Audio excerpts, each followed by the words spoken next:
এক গ্রামে সুখা আর লম্বু দুই ভাই থাকতো, কিন্তু দুজনের মধ্যে একদম মিলমিশ ছিল না। দুজনেরই মনে হতো যে ওরা কেউ একে অপরের ভালো চায় না। সেই জন্য দুজনের মধ্যে প্রায় দিন ঝগড়াঝাটি হতে থাকতো। ওদের মা ওদের বোঝাতো, কিন্তু ওরা দুজন ওদের মায়ের কথা শুনতো না আর চতুরের সুযোগ নিত। প্রায় দিন দুজনে নিজেদের কাজ বদলাতো। আর একদিন সুখা বিরিয়ানির দোকান দিল, যেখানে লম্বু পেয়ারা বিক্রি করছিল। দেখ লম্বু, তুই পেয়ারা নিয়ে আমার সাথে ঝগড়া করছিলিস তো, সেই জন্য আমি চিকেন বিরিয়ানির দোকান দিয়েছি। তুই এখানে কোনো ঝগড়া করিস না, ভালো হবে না বলছি। দেখ ভাই, যদি তুই ভালোভাবে বলতিস তাহলে আমি এইবার তোর কথা শুনে নিতাম, কিন্তু তুই আমাকে রীতিমতো ধমকালি, তাই আমিও কাল থেকে চিকেন বিরিয়ানি বিক্রি করব। কিন্তু এইবার আমি তোর কাজ বন্ধ করেই ছাড়বো।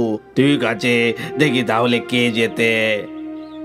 দুজনে ঝগড়া করছিল, তখন ওখানে চতুর চলে এলো। আরে কি হলো ভাই, সকাল সকাল কেন ঝগড়া করছো?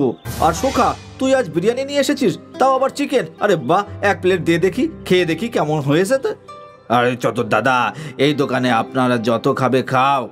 চতুর বিনা পয়সায় অনেক বিরিয়ানি খেলো আর সুখার বিরিয়ানির প্রশংসা করতে থাকলো। সেটা লম্বুর পছন্দ হলো না। সুখা, তুই তো দারুণ বিরিয়ানি বানিয়েছিস, খেয়ে শান্তি পেলাম, খরিদ্দারেরও খুব ভালো লাগবে। আরে দাদা, তুমি কাল আমার হাতের বানানো বিরিয়ানি খেয়েও আঙুল চাটতেই থাকবে। ঠিক আছে, কালকেরটাও কালকে দেখা যাবে। এখন তুমি পেয়ারা খাও, তোমার পেয়ারাও দারুণ খেতে। একটু প্রশংসা পেয়ে লম্বু খুশি হয়ে গেল। চতুর বিনা পয়সায় পেয়ারা পেয়ে গেল। সুখা সারাদিন ধরে বিরিয়ানি 50 টাকা প্লেট বিক্রি করলো আর ভালো রোজগার করলো। এটা দেখে ওর ভালো লাগছিল না। বিকেলে দুজন ভাই নিজেদের বাড়ি ফিরে এলো। পরের দিন লম্বু সুখার আগে ওর গাড়ি নিয়ে পৌঁছে গেল। ও বোর্ডে লিখে দিল যে চিকেন বিরিয়ানি 40 টাকা প্লেট। কিছুক্ষণ পরে ওখানে সুখাও চলে এলো। পাগল, এত কমে বিরিয়ানি বিক্রি করছিস? আজ আমি দেখবো যে তুই কিভাবে তোর বিরিয়ানি বিক্রি করিস।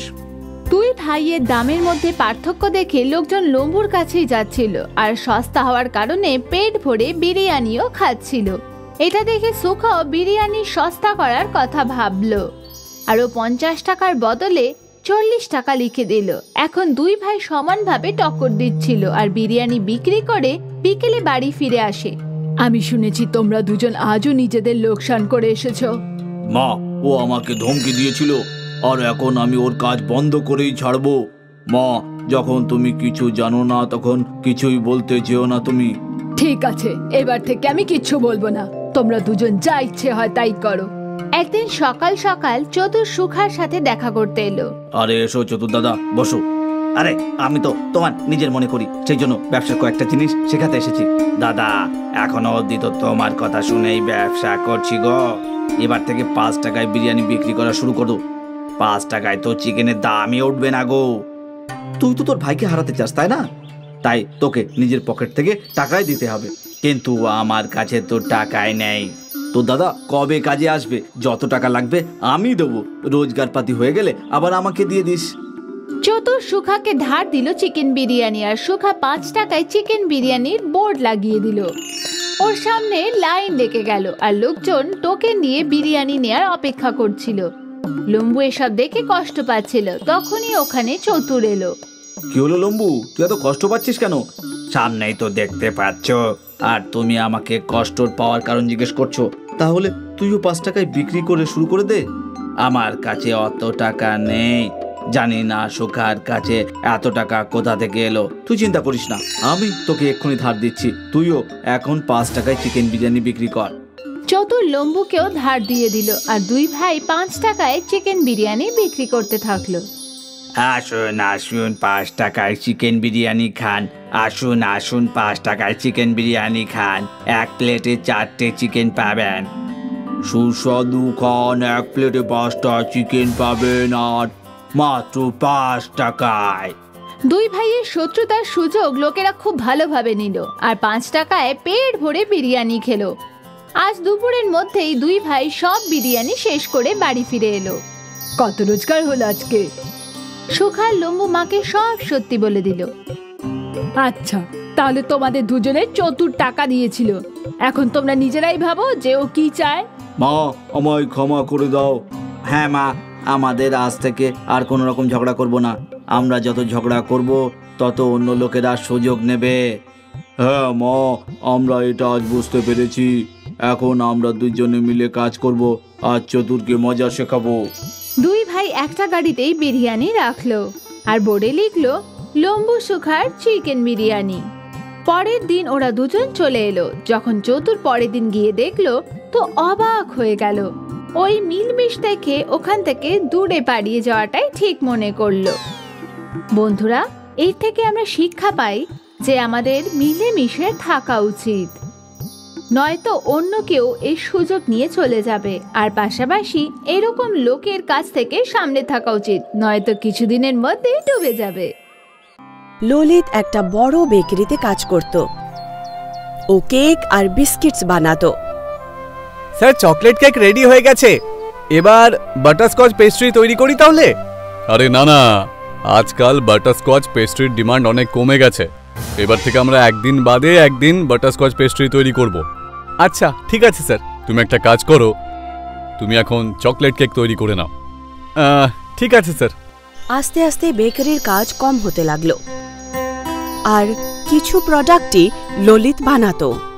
সময়ের সাথে সাথে বেকারির রোজগার কমতে লাগলো আর এখন বেকারির মালিক বেকারি বন্ধ করার নির্ণয় নিলেন। ললিত, তুমি তো জানোই ব্যবসা ভালো হচ্ছে না, লাভই হচ্ছে না। তাই নেক্সট উইক থেকে আমরা এই বেকারি বন্ধ করে দিচ্ছি। তুমি অন্য কোথাও কাজ দেখে নাও, ঠিক আছে? এটা শুনে ললিত খুব উদাস হয়ে গেল। এত মুশকিলে ও এই বেকারিতে চাকরি পেয়েছিল আর এখন বেকারি বন্ধ হয়ে যাচ্ছে। সেই দিন ললিত উদাস মনে বাড়ি ফিরল। কি হয়েছে? তুই এত উদাস কেন বল? কিছু নয়, এত কষ্ট করে একটা কাজ পেয়েছিলাম, সেটাও হারিয়ে যাচ্ছে। কিন্তু কেন?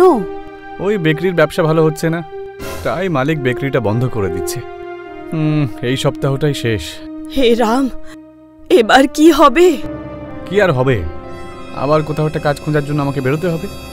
আশা করি তুমি খুব তাড়াতাড়ি চাকরি পেয়ে যাও, কারণ কিছুদিনের মধ্যেই বাচ্চাদের স্কুল শুরু হয়ে যাবে। তারপর ওদের ফিস আর খাবার দাবার। হ্যাঁ হ্যাঁ, আমার মনে আছে। ললিত আর দর্শনা দুজনই খুব দুঃখী ছিল। পরের দিন ললিত চাকরির খোঁজে একটা অন্য বেকারিতে গেল। স্যার, আপনার এখানে কি কোনো ভ্যাকেন্সি আছে? আমার কেক বিস্কিট তৈরি করতে 10 বছরের অভিজ্ঞতা আছে। আরে না ভাই, না, আমাদের এখানে কোনো কাজ নেই এখন। ঠিক আছে স্যার। ললিত দুঃখী মনে ওখান থেকে চলে এলো। ও নিজের কাজে গেল আর ওখানে মন ভারী করে কাজ করতে শুরু করলো। আজ ওর চাকরির শেষ দিন ছিল আর ওই বেকারি বন্ধ হয়ে যাচ্ছিল।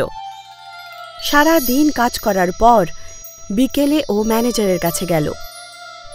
ললিত, এই নাও তোমার আজ পর্যন্ত হিসাব। আচ্ছা, তুমি কি অন্য কোনো কাজ পেয়েছো?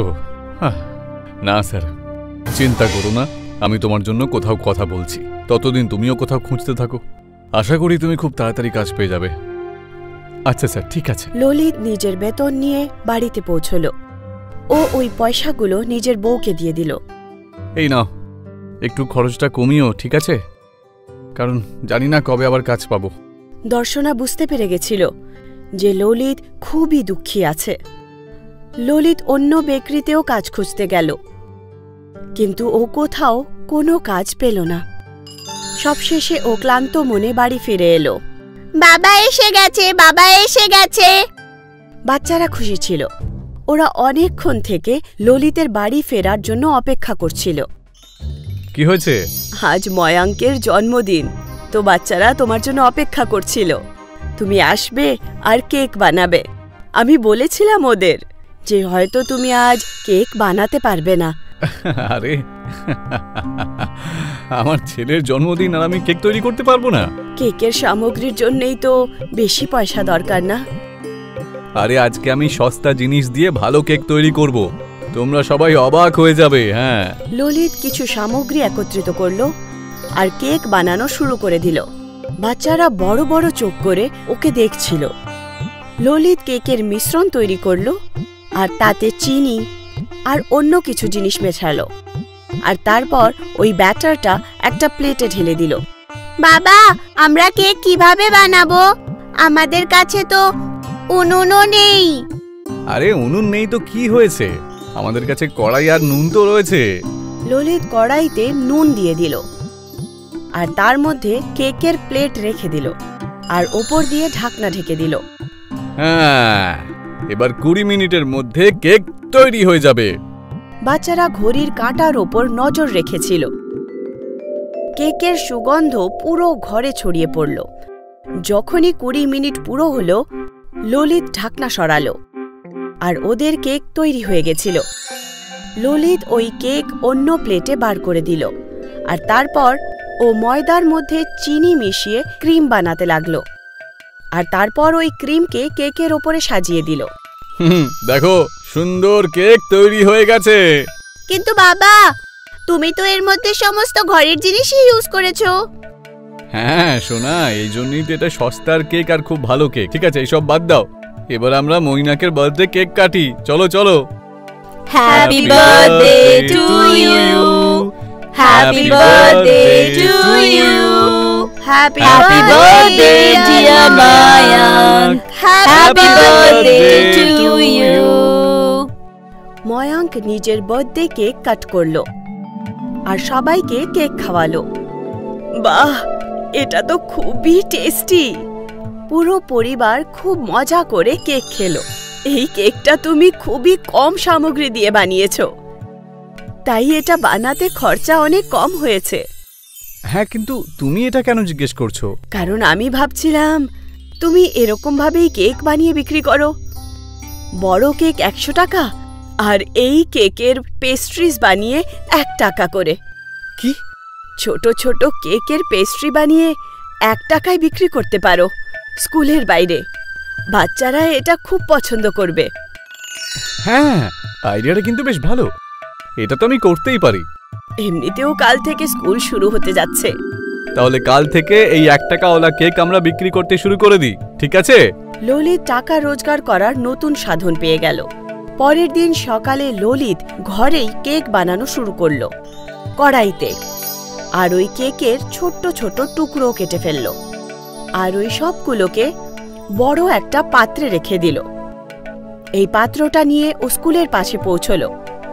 এসো বাচ্চারা, এসো এসো এসো, 1 টাকার কেক, 1 টাকার কেক, 1 টাকার কেক, এসো বাচ্চারা, এসো এসো। 1 টাকার কেক শুনে বাচ্চারা ললিতের কাছে দৌড়ে চলে এলো। একটা কেক দাও না আঙ্কেল, আমাকেও দাও। বাচ্চারা ললিতকে টাকা দিতে লাগলো আর কেক কিনতে লাগলো। কিছু মিনিটের মধ্যেই সমস্ত কেক বিক্রি হয়ে গেল। ললিত অনেক টাকা রোজগার করে নিল।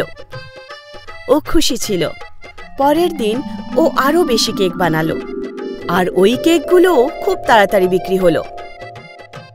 তারপর এইভাবেই চলতে থাকলো আর দেখতে দেখতেই ললিত নিজের বেকারিও খুলে ফেলল।